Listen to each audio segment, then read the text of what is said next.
en las cúspides del poder solo, es decir, él actuaba así porque sí, ¿no? O respondía a alguien. Porque, digamos, lo que se sabía de Martín Belaúnde antes de todo el escándalo es que era así con la pareja presidencial, así con los nacionalistas. Entonces hay que investigar, ¿no? Duro y parejo, ¿no? Y dejar de estar insultando, diciendo cloacas y cosas así, porque, digamos, se ha logrado 3, 4 días de distracción, pero estas evidencias sin duda apuntan arriba. No sé dónde, pero bien arriba. Vamos a hablar ahora de, nuevamente, el paquete económico. Está ya lanzada desde tempranito la pregunta de hoy, que tiene que ver con las declaraciones de ayer del ministro Segura. Él ha salido en Televisión Nacional a decir que el próximo año crecemos 5,5 y hasta 6, ¿no? El tema es que cómo se materializa eso. Sobre todo, ayer en El Comercio, Pedro Pablo Kuczynski dio en el clavo respecto a una de las razones, de los motivos del frenazo de nuestra economía, ¿no? Y que ha impulsado todo este cuarto paquete, ¿no? Es básicamente la caída de las exportaciones. Las exportaciones han caído de 46.000 millones de dólares a 38.000 millones de dólares. La Asociación de Exportadores ADEX es representada por Gastón Pacheco, su presidente, que está aquí con nosotros. Vamos a hablar de eso y también vamos a hablar del tema de Talma después. Gracias, señor Pacheco, por venir. Muy buenos días. Se habla de más dinero en los bolsillos, ¿no?, de la gente, de una reducción por etapas de algunos impuestos. ¿En qué se benefician los exportadores concretamente con este cuarto paquete? Bueno, hay muy poco para los exportadores. Es más, yo diría que lo poco que hay es negativo. Porque la medida más importante del último paquete para los exportadores consiste en la eliminación prácticamente, o la reducción finalmente luego de la modificatoria, de la posibilidad de acceder al drawback. El drawback es un mecanismo que le permite al exportador recuperar los impuestos que paga por los aranceles de sus importaciones. Entonces es una forma de compensar los altos sobrecostos que tiene que pagar localmente. Esta medida, en forma sorpresiva, en forma inconsulta, ningún otro ministerio estaba al tanto de esto, incluso el ministro Segura dijo que ellos tenían la capacidad de hacerlo por sí mismos, no tenían que consultarlo con nadie, apareció como parte del paquete. Inicialmente el argumento que se usó fue que al bajar los aranceles de estas 1.800 partidas se hacía más competitiva a la industria peruana. Sin embargo, esa medida no había sido solicitada por ningún gremio. Ningún gremio había pedido que se bajen los aranceles porque no había sido identificada como uno de los problemas que pudiera estar frenando nuestro crecimiento. Sin embargo, esa medida lo que originaba es que al no haber aranceles ya no había la posibilidad de acceder al drawback. El ministro se comprometió a arreglar el problema, pero la solución que ha planteado es devolver aranceles a un grupo de partidas, pero al mismo tiempo reducir el drawback. Entonces ni fu ni fa. Es peor que ni fu ni fa porque, mira, hay muchos sectores, como por ejemplo el metalmecánico, el textil, que negocian sus contratos a largo plazo. Entonces fijan precios 6 meses antes, 8 meses antes. Cuando ellos han fijado sus precios de productos que van a ser exportados en enero, en febrero, en marzo, lo hicieron considerando un drawback de 5% que ahora ya no van a tener. Ese punto pareciera poco, pareciera no ser importante, pero para muchas empresas significa la posibilidad de ganar o perder dinero. Y por supuesto nadie trabaja para perder dinero. Eso lo que va a significar en muy poco tiempo es el cierre de muchas actividades. Para ser didáctico y explicarle al gran público la situación actual de los exportadores, ¿cómo es posible o qué razones han determinado que las exportaciones caigan de 46.000 millones de dólares a 38.000 millones de dólares? ¿Por qué cae así? Principalmente lo que cae son las exportaciones mineras y fundamentalmente por la reducción de los precios de los commodities. El oro ha bajado mucho, la plata ha bajado mucho, el cobre ha bajado. Todos los productos que exporta el Perú, los minerales que exporta el Perú han bajado de precio. Eso explica la mayor parte de la caída. Es cierto que las exportaciones no tradicionales en promedio han aumentado un poco. Pero cuando uno analiza detrás del promedio quiénes crecen y quiénes caen, lo que uno ve es que solamente están creciendo las actividades ligadas a la naturaleza. Es decir, la pesca, que ya no está creciendo más, y la agricultura, que felizmente sí mantiene un impulso muy fuerte. Pero las actividades con alto valor agregado, como las exportaciones químicas, metalmecánicas, textiles, esas están decreciendo desde hace ya más de 2 años. Entonces, esto es como un puntillazo. Irles quitando la poca rentabilidad que obtenían es matarlas de a poco. Pero esto la verdad no era una novedad. Se estaba cantando desde hace buen tiempo el decaimiento de la economía. Entonces, una de las cosas que se estaba cantando desde hace tiempo era que evidentemente había una caída en las exportaciones. La pregunta es, ¿cree que la reacción del MEF ha sido tardía? ¿Esta demora le quita fuerza al paquete? Si acaso algo les puede salpicar a ustedes de bien.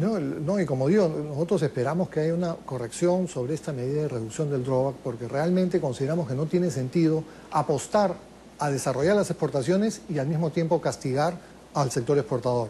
No tiene sentido apostar por la diversificación productiva y al mismo tiempo apagar los motores de sectores que aportan valor agregado, que aportan competitividad al país. Si lo que queremos es que el Perú siga exportando minerales, siga exportando productos naturales, entonces este es el camino que se debe seguir. Pero si lo que queremos es darle espacio a exportaciones con valor agregado, tenemos que ayudar a que esas actividades despeguen.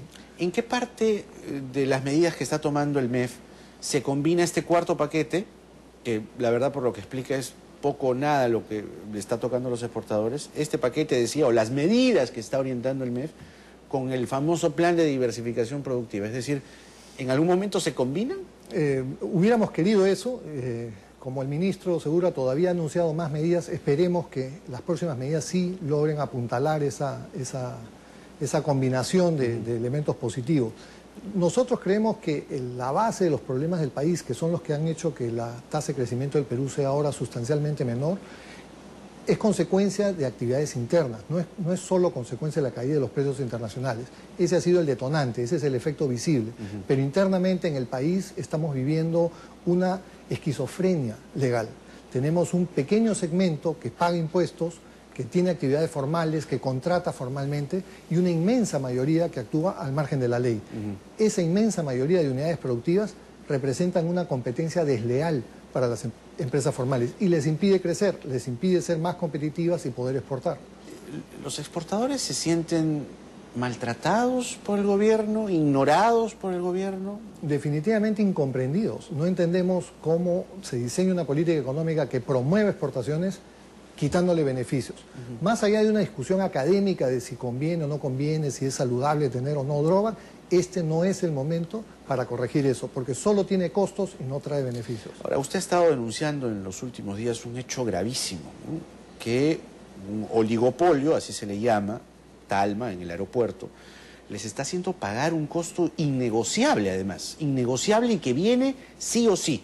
Para entenderlo en fácil, ¿no? Porque es un tema enredado, complejo, pero en concreto los exportadores les están agregando un costo que no pueden ni siquiera negociar. ¿Qué convenios internacionales debe suscribir el Perú y qué está ignorando para que tengan que pagar, además del contrato con la empresa aérea de carga, un costo que ustedes, como acabo de decir, no pueden ni siquiera negociar, ni siquiera contratar, que prácticamente se los han impuesto? Lo curioso del caso es que el Perú ha suscrito esos convenios, que son los convenios de Montreal y de Varsovia. Ahí se establece que el importador de una carga tiene el derecho de recibir la mercadería una vez que ha cumplido con pagar los costos y que se establezca en la factura que contrata el punto de origen y el punto de entrega. Entonces, de esa manera, todos los costos quedan claros. Para que quede claro, a ver, en sencillo, yo compro algo afuera. Exactamente. ¿No? Por ejemplo, lo compra en Miami y lo quiere traer al Callao. Y yo le tengo que pagar a una empresa aérea de carga que me lo traiga y me lo entregue y me lo dé en el Callao. Ya, ¿qué pasa ahí? Aquí lo que se ha logrado es que esa entrega no se la den al dueño de la carga, sino que se entregue en un almacén. Ya. Y desde ese almacén hay una serie de gastos. O sea, Talma. Que luego ¿Y yo por qué le tengo que pagar ese almacén? Lo que nosotros queremos es que se especifique que va a ser Talma o va a ser cualquier otro almacén, pero que se diga en la factura, en la guía, en la cual contrato. Que no sea una sorpresa y que no quedemos expuestos luego a una negociación imposible. Ajá. Es como si al llegar al aeropuerto y usted se va a embarcar a Trujillo, resulta que no hay mangas en el aeropuerto y entonces usted lo suben a un bus y lo llevan al avión. Pero al momento de subir al avión le dicen, no, usted tiene que pagar el bus porque si no, no sube al avión. Bueno, en ese momento no queda más recurso que pagar porque uno se tiene que embarcar. Claro. Es lo mismo que le sucede al importador de su carga. Cuando llega su mercadería a destino, resulta que le aparecen una serie de gastos que él no contrató, que él no ha tenido oportunidad de negociar. Pero si no los paga, no le dan su carga. Claro. Entonces, pero, ¿qué sería lo ideal? Lo ideal sería que yo pueda saber, oye, ¿cuánto me van a cobrar por este almacén, por último? Y si tengo almacén A o almacén B. Exacto, que se genere la competencia. En este momento eso no ocurre y es lo que queremos que cambie. No estamos pidiendo que el Estado regule los precios, no estamos pidiendo que se fijen tarifas. Creemos en la competencia, claro, pero creemos que en este momento las condiciones establecidas no favorecen, no promueven transparencia en el mercado. Y concretamente, además de lo explicado, que básicamente a uno le están diciendo, tienes que usar este almacén sí o sí, ¿quién ha permitido esto? O en todo caso, si viene sucediendo hace buen tiempo, ¿por qué recién se denuncia ahora? Bueno, en realidad es una denuncia antigua. Yo, cuando asumo la presidencia, este es uno de los temas que heredo, digamos, que está en la agenda permanente de temas que no se resuelven. Esto viene desde la época que se ha negociado el convenio con el aeropuerto, desde la nueva construcción del aeropuerto. Ahí es donde hay fallas porque no se ha establecido una infraestructura paralela que permita la competencia, y solamente hay una. Entonces, obviamente la empresa que ha invertido quiere recuperar su inversión. El problema es que bajo las condiciones actuales se generan sobrecostos que nosotros queremos que se eliminen. ¿Y cómo es en cualquier otro lugar del mundo? Bueno, en la gran mayoría de los países lo que se establece es el punto de origen y el punto de entrega. Y eso queda transparente y el dueño de la carga paga ese monto. Lo que ocurra al interior del aeropuerto ya no lo afecta. O sea, solamente yo pago por el origen y el destino. Punto. Que es lo normal, eso es lo que ocurre en todas partes. Es una locura. Bueno, y es uno de los sobrecostos. ¿Va a tener solución o no? Esperemos que sí. Yo tengo una reunión ahora con el ministro de Transportes donde esperamos aclarar un poco el tema y esperemos que próximamente el gobierno reaccione sobre este tema, porque una de nuestras quejas es precisamente que se pone un cronograma cierto para afectar los intereses de los exportadores. 1 punto por año va a ir bajando el drawback, pero no hay ningún cronograma concreto para reducir los demás sobrecostos. Entonces al exportador peruano lo obligan a pagar sobrecostos inciertamente y en cambio le quitan sus beneficios con certeza. Entonces esa es una política que lo único que va a lograr es que cada vez menos exportaciones de valor agregado en el país. Quiere decir entonces que estamos hablando al final de lo mismo. Si el gobierno está intentando que la economía se dinamice, hay que echarle una mirada a los exportadores también y en esa misma línea resolver este tema de Talma de una vez. Así es, porque los exportadores además son la única actividad por excelencia formalizada. Claro. Para ser exportador y reclamar un drawback, uno tiene que pasar por todas las inspecciones del Estado. Tiene que tener tiene que ser formal, sí o sí. Por todos lados. Y cuando llega uno con sus productos a destino, el comprador le exige además al exportador que cumpla normativas medioambientales, normativas laborales, es decir, mucho más exigentes incluso que las leyes peruanas. De manera que las exportadoras son empresas que formalizan la actividad económica. Solo por esa razón hay que cuidarlas. Le deseo mucha suerte en la reunión de hoy con el ministro de Transportes y Comunicaciones y ojalá pues salga humo blanco, ¿no? Y se resuelva de una vez este tema y que el Perú pueda crecer realmente. Aplique además los convenios que ha firmado internacionalmente para que un exportador pueda pagar, un importador, ¿no? Por origen y destino, punto, como en cualquier sociedad civilizada. Muchas gracias. Gracias. Gastón Pacheco, presidente de ADEX. Hay que echarle la mirada también a los exportadores en esta intención del gobierno que está intentando dinamizar la economía, ¿no? Y así ojalá también se cumpla la expectativa del ministro Segura, que ayer en Televisión Nacional ha dicho que crecemos 5,5 y si no 6. Vamos a ver si eso es cierto, pues deberían empezar, por ejemplo, con casos como este. Nos vamos a la pausa, regresamos con el testimonio de Patricia Robinson, la funcionaria del Congreso que ha denunciado ser víctima de espionaje y que